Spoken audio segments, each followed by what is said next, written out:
ఈ జగన్మోహన్ రెడ్డి సైకో జగన్మోహన్ రెడ్డి కూడా తెలియజేస్తా ఉన్నాను. పూర్తిగా ఆనాడు యువకులకు ఉద్యోగాలు ఇస్తా ఉన్నాడు.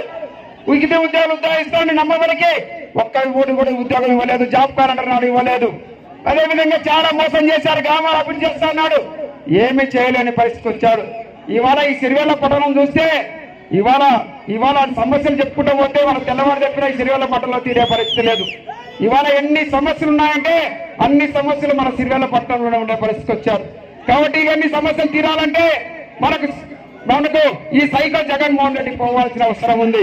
అందుకే ఇవాళ సైకో జగన్మోహన్ రెడ్డిని ఓడగొట్టాలంటే ఏం చేయాలి? మనమంతా ఏం చేయాలి? మీరంతా చెప్పండి. సైకిల్ గుర్తుకు ఓటేయాలి. రేపు 14 సైకిల్ గుర్తుకు ఓటేసి గెలిపించుకోవాలి. ఎందుకంటే ఇవాళ ఒక చారిత్రాత్మకమైన ఎన్నికలు జరగబోతున్నాయి. ఈ ఎన్నికల్లో ఇవాళ ఒక చారిత్రాత్మక నిర్ణయం తీసుకున్నారు ప్రతిపక్ష పార్టీలన్నీ కూడా.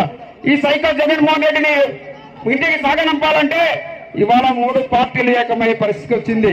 ఎందుకు వచ్చిందంటే ఇవాళ ఈ యొక్క రాష్ట్రం బాగుండాలి, ఈ సైకో జగన్మోహన్ రెడ్డి ప్రభుత్వం దించాలంటే ఈ 3 పార్టీలు ఏకమయ్యే జనసేన, బీజేపీ, తెలుగుదేశం ఇవాళ చారిత్రాన్ని తీసుకొని అక్కడ పవన్ కళ్యాణ్ గారు, అదే నారా చంద్రబాబు నాయుడు గారు, నరేంద్ర మోడీ గారు ఈ యొక్క బ్రహ్మాండంగా నిర్ణయం తీసుకొని ఇవాళ 3 పార్టీలు ఏకమై పోటీకి వచ్చేస్తా ఉన్నారు.